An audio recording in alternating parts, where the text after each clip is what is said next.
so things are not necessary. It's built of freeware. I was a bit surprised that this is possible. So, lessons learned. A large language model can become a strong tool for administration use. Work with Valor gets much smarter with this tool. The project is continued. A trained deployment container is available, and test users are very welcome. Thank you.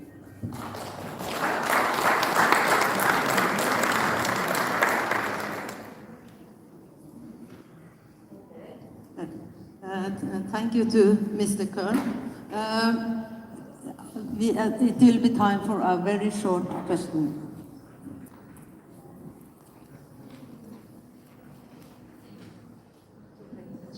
Yes, thank you very much. My name is Melati. I'm from Social Security for Employment in Indonesia. And it's a very interesting of your presentation that you have. And for information, right now, my Social Security in Indonesia, we are currently developing system that integrate a collaboration with the health facilities. You know that to manage all activities due to work accident that happen to our participant from the eligibility and then verification, billing, until payment. So I think it's very important. We are using the case management that you mentioned earlier. So based on your presentation, my question is, how is Valor system could help to classify or distinguish that the diagnosis of work accident that we know is very much variation. It's too much variation. So how the Valor system could classify the diagnosis so we know what kind of treatment that right for the patient. Maybe that's my question. So the second question is, okay, one question. Okay, thank you. Yes. Will you answer the question, or yes. Do you want to talk to the lady after the... Yes, we can talk afterwards because we had some contact over, but perhaps the main question is the structure. We have 900 and some case situations, and what about the rest? The medicine is more than 900 cases, and the idea is to describe the normal case. What will happen in normal case, and to see the normal case and to see the individual case, and if there is a difference, then we have to mark out and say there is something we must explain. We must do something else. It's not a normal case. Some conditions around we must look at, and the idea is to find out these specific conditions by comparing them with a normal idea. The normal idea is like showing in the north, and we have to go to the west, and so we find it's an orientation. It's not that we press all people in 900 forms and the rest is done. No, it's a help for finding the specific individual treatment by comparing it to the normal case. That's the idea. Okay, thank you so much. Yes. And you can keep in touch with the lady afterwards and take the second question, I hope. Yeah, okay. Then we are rushing to the next speaker, Gustav Bruce. Is that correct? Senior expert in the rehabilitation for the Statutory Accident Insurance Institution for Trade. And he is also from Germany. And you was a key player and you played a key role in establishing new structure of rehabilitation management in the former GDR. The floor is yours.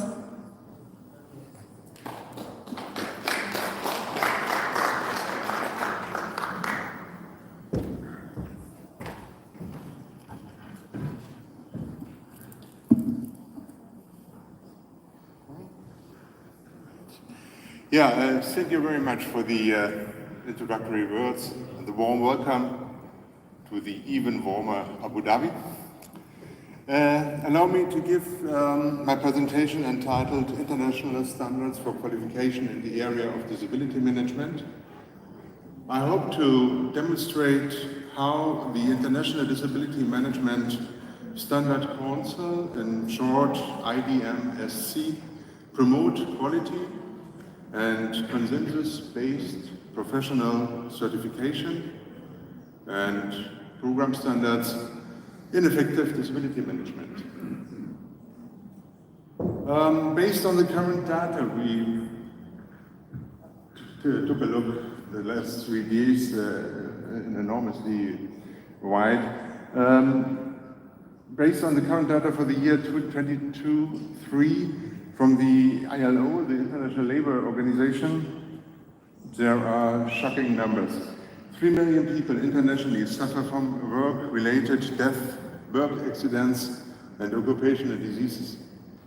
There are about 310 million workplace accidents, 180 million work-related health disorders, mostly work-related musculoskeletal disorders and mental illnesses. 75 million workers suffer from work-related disabilities, the inability to work, either permanent or temporary, due to the illness. The total cost of work-related disabilities is estimated to be 1.45 trillion, that means 12 zeros, US dollars per year. This means the equivalent of 5% of the global gross domestic product is lost due to people out of work. The reality for the employees: only 1 person with disability have access to the labor market. 60% of persons with disabilities lives below the poverty line. Disabled persons earn an average of 67% of the wages of their non-disabled colleagues. What can we achieve with an effective disability management program? We release the economic pressure and the consequences for all of us, the whole society, workers and employers. We can maximize employee attachment for individuals with disabling condition. The disabled person can be proud of their workplace and their contribution to it. They can feel appreciated at work as well as being a part of society in general. We can keep knowledge and know-how within companies, get more people with disabilities into the labor market in a meaningful way and away from government support. We can keep elderly people in companies by addressing the aging workforce. Therefore, reducing the number of elderly people who are unemployed and the number of people relying on government assistance. IDMSC offers 2 educational qualifications: the Certified Disability Management Professional, in short CDMP, and the Certified Return to Work Coordinator, in short CRTWC. CDMPs come from a wide range of vocational groups. They include company physicians, human resources managers, and qualified staff from the social insurance companies. All CDMPs must have a relevant university degree. The others, the return to work coordinators, are normally medical assistants. They take care for the individual return to work process.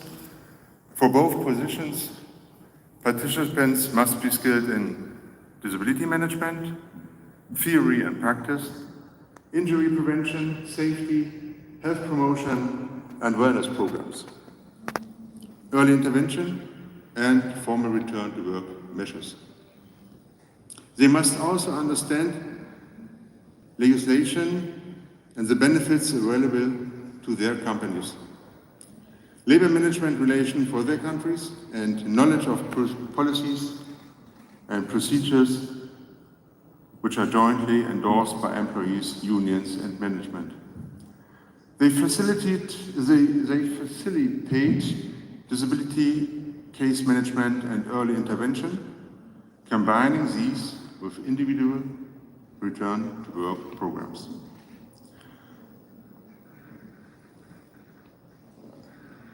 Return to work coordinators implement return to work coordination and measures to bring people back to work, ideally in their original workplace. They connect all aspects of disability for individual problem solving. This includes health, psychosocial prevention, and functional assistance. This might also be helpful for workplace prevention in general. Additionally, CDMPs conduct program management and evaluation, creating benchmarks and promotion for disability management within the companies. Each role requires ethical and professional conduct. It is absolutely necessary to work in a trustworthy way and strictly adhere to data protection laws. They must be good communicators between all stakeholders in this process. IDMSC training program contains 25 modules around the competencies of disability management, as we have just discussed. The costs depend on the local provider and are usually paid by the employer. The provider pays an annual license fee to IDMSC of 10% of the examination costs and course fees collected, and 10% of the recertification course completed.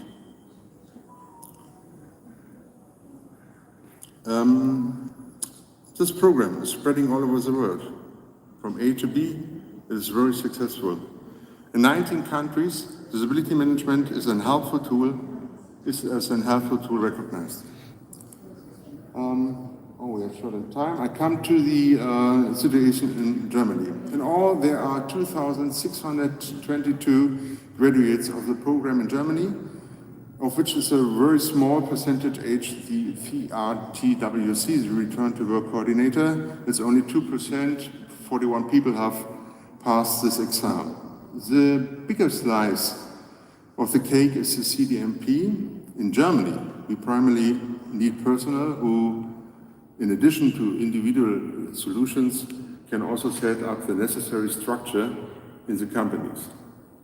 These are 2,581 in the moment. Of these 2,581 graduates, 1,288 are currently actively working in companies and have passed recertification in the last year. The majority of CDMPs are from service providers, followed by social accident insurers, and you see there's a wide range from the occupational physicians as well.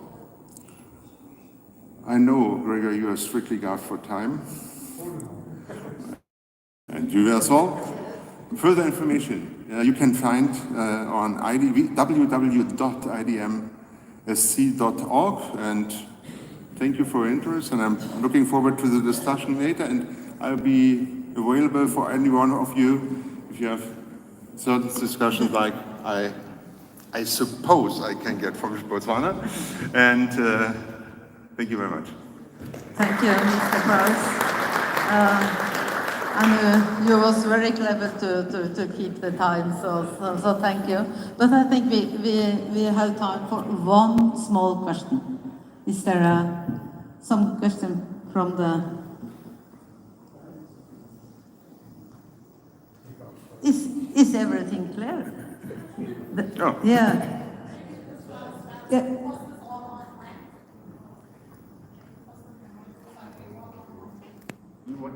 You want to share the slides, or?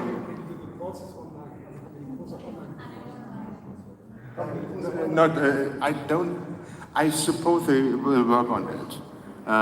We get the information, we have to look what IDMSC is, what are the belongings in the future about of an online course. But I think it is more important to get a presentation in the country and see what are the needs and the necessaries of your country and what are the possibilities you have. I heard about the nurses and the midwives in your land and in Botswana, and therefore it might be better to get a certified return to work coordinator there than a CDMP. And we want to get an easy access to that program for you. Okay, then you can make a contact afterwards. Yeah. So thank you so much for your presentation. Thank you. The last speaker is Dr. Madan Kundu. He's a vice chair of the Rehabilitation Work and Employment Commission in RI.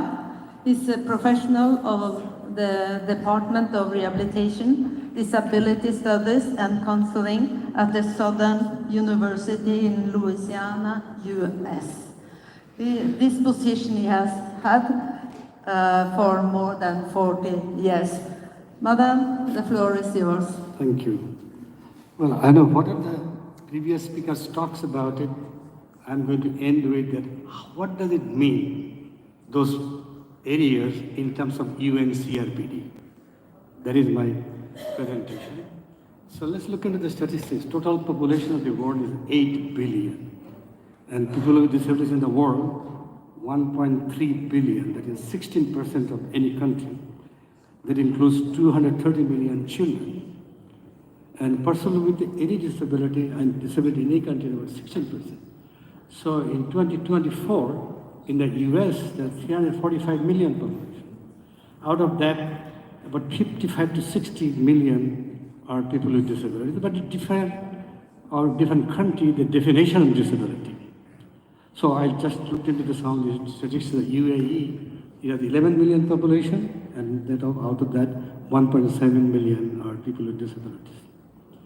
Now, causes of disability is emerging. It's a new universe, like COVID-19, and all the variations is always expanding. HIV, AIDS, stress, alcohol, and drugs abuses. And also people are living longer because of the medical facilities now. So there will be increasing number of children with disability over the next 30 years, specifically in developing countries, due to malnutrition, disease, child labor, and other causes. And also the armed conflict and violence going everywhere in Ukraine, Israel, and other places all the time. So, why work is considered essential and therapeutic for the both of physiological survival and psychological well-being in contemporary societies? Because if you're working, then your self-esteem is better, you are confident, you have place in the society. So that is the positive thing about work. So whatever you do, ultimately you work, pay your taxes, then you are respected in the society. So, leading to gainful employment and career building prospects. So, according to ILO, that employment is a global perspective is that how to have a secure and decent work for people everywhere in conditions of equity, security, and human dignity. So, out of poverty of 1.2 billion who are living in below the poverty line, so that's important that we enhance their employment possibilities. Also, the employment is the fundamental in the fight against poverty and social exclusion. So UNCRPD talks about the disability both a cause and consequence of poverty. So about 80% of people with disability in the world live in low-income countries, developing nations. They experience socio-economic disadvantage and denial of rights. So UN conventions for rights for persons with disability emphasizes that mainstreaming of disability issues for sustaining development, sustainable development. So that means you need to attention to the health, then education, and then its social determinants are essential, ultimately leading to Article 27 of Work and Employment. That employment is necessary and possible because almost all jobs can be performed by people with disabilities given the right environment and provide education, skills, arrangement, and they can work any type of job. There is no limitation. So Article 27, Union CLPD emphasizes the right of persons with disabilities to work on equal basis with others. This includes the opportunity to gain a living by work freely chosen or accepted in labor market, and work environment is open, inclusive, and accessible to persons with disabilities. So there are two major challenges dealing with Article 27, high unemployment rate for persons with disabilities. That means the inadequate provisions of vocational rehabilitation and job placement services of persons with disabilities. So what do we need? We need a proper vocational and psychological assessment, skill building and academic support, job development and placement, and employer consultation, and closer extended services to persons with disabilities and employers.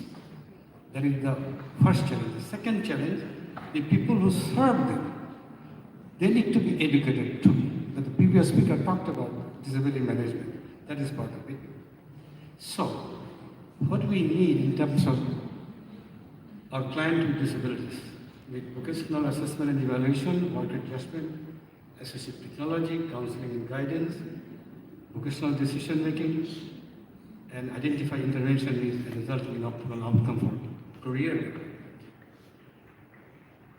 So, employability is the only concept that employability is the capacity of an individual to function in a particular occupation and work situations.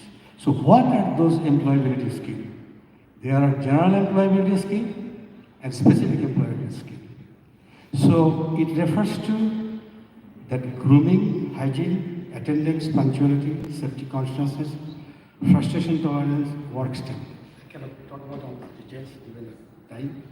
But why people are fired from jobs? You can have the skills, but they do not have the proper work behavior. That's why they are fired from the job. That means they cannot get along with the co-workers.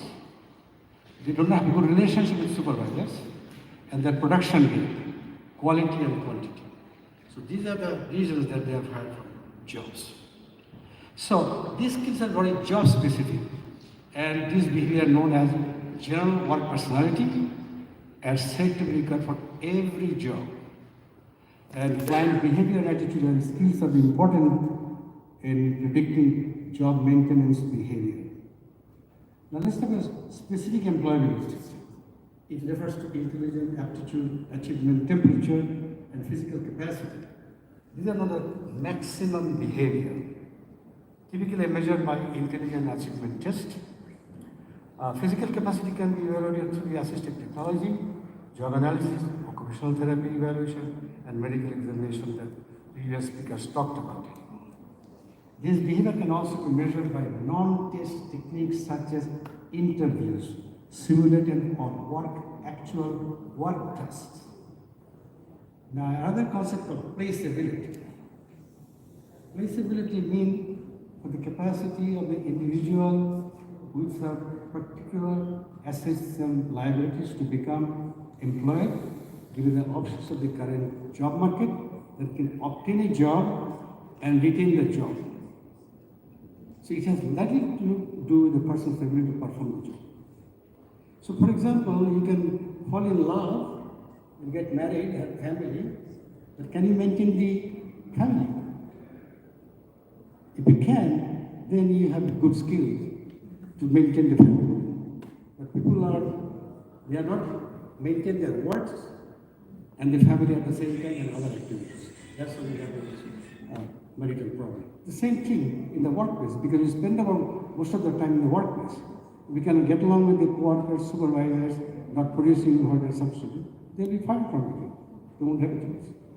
Okay, let's talk about transition from school to employment and transition from school to post-secondary education, employment, and career growth. So, what we need in terms of transition, the individual, group, and agency, and then lifespan development and collaborations with other agencies, NGOs and non-NGOs. Also, we need to talk about the health aspect of it, education aspect of it, and employment aspect of it. These are the life stages of development. Then you can maintain the transition forward. Now, challenge 2. Professional preparation and personnel who serve people with disabilities. Are they qualified to serve? Anybody can see in the different places, they're doing job placement and all that stuff. Are they qualified? That's why you need to have a preparation for the professional. We have counselor, occupational therapist, physical therapist, speech language, case manager, disability manager, return to work coordinator, supervisor, job placement specialist, supported employment specialist, job coaches, assistive technology, and orientation for many other areas that we need to pay attention to. So, we need to develop academic and professional preparation programs in colleges and universities, maybe certificate, diploma, bachelor's degree, master's degree, PhD, or else academic institution, we must have an Office of Disability Services in post-secondary institutions so that they can be coached and guided, they can have the proper environment to graduate. And also we must have an evidence-based research infrastructure. So, there is a positive correlation between the level of professional preparation of vocational practitioners and quality of their outcome, our degree of client satisfaction in services. So that means you need to develop academic degree program, BS, MS, and PhD levels, as the medical profession earlier has only one physician and one type of physician, or all the specialization that develop. So accordingly, we need to do that. Of course, each program will have some accreditation in the city. They will see that we can meet the standards of education that required. Also to be professional certification at national level, professional licensure at state level, and renewal critical continuing education in the system. So, what is the opportunity at the global level? The UN Conventions on Social Disabilities, CBR, ILO Vocational Years in Employment, International Classification of Disability Health, and the World Report on Disability. So these are the instruments that we can use to change our society and educational system. So, in the UNCRPT, there are 50 signatories of the convention out of 193. 150 countries ratified the convention, optional protocol, 92 signatures, and 100 for countries ratified. Also, you can use the national, state, and local laws, and state laws, and local rights and regulations. So, yesterday we talked about the systems approach to placement, and we talked about different subsystems, different factors, and we did a study in different countries. United States, Taiwan, and Japan. It is translated in different languages, and you see the instrument is highly reliable, so that you can use that in the future. So whatever we do, we should have a theory, research, and practice that will lead to better rehabilitation outcome and better environment. Thank you. Thank you so much, Mr. Mann. I'm sorry about rushing you. We know there will be a session in few minutes. Will it be possible that you could take the question directly with the person that wants some information from you? Sure. Yeah, that's good. Thank you so much. Just summing up, we have many presentations today with a lot of information about the good systems, good services, and given results. So thank you to all the presenters. But after hearing the presentation, I think it's about 4 moments I could say we have to look at in the future. And it's the future challenges. And this is, first of all, competence and qualification is needed to succeed in the rehabilitation work. And I mean competence in all parts of the system and on all levels. Also, the leaders had to be competent in rehabilitation to make success. The next is the implementation. That's very important. We have these laws, and we have heard Madam that have talked about the convention, and we have policies about this rehabilitation.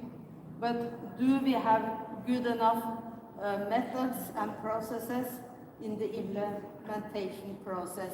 I don't know. And I think we also had to focus more on attitudes and mindset in the work in the rehabilitation field. And at last, best practices. Do we use the possibility to learn from each other? We have to lift best practices and not only present the best practices, but also use it and learn from each other. And I think this conference and this session is a good place for exchanging experience and good practice. So thank you all for giving us the opportunity to learn about the challenges and the work in your countries. Thank you to the presenters, and thank you to the audience for being in this session. So thank you all.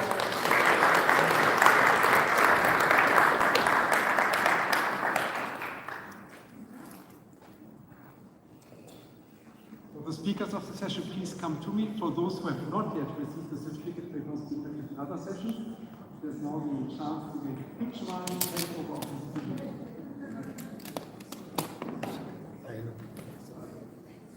One by one on stage. I will take a picture.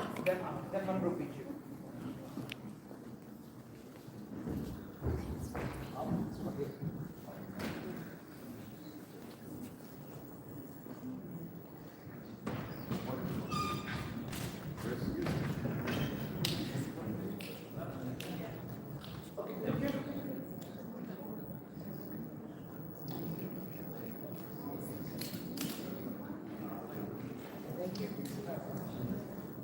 Wait, sir.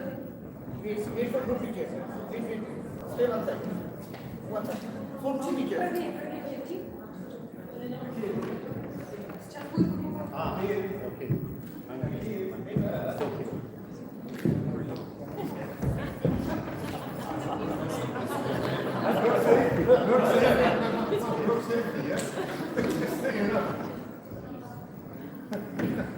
Look at the camera. Thank you. Wait.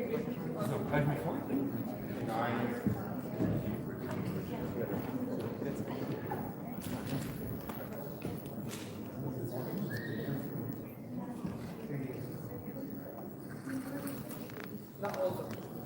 Okay, now together, please. All speakers. All speakers.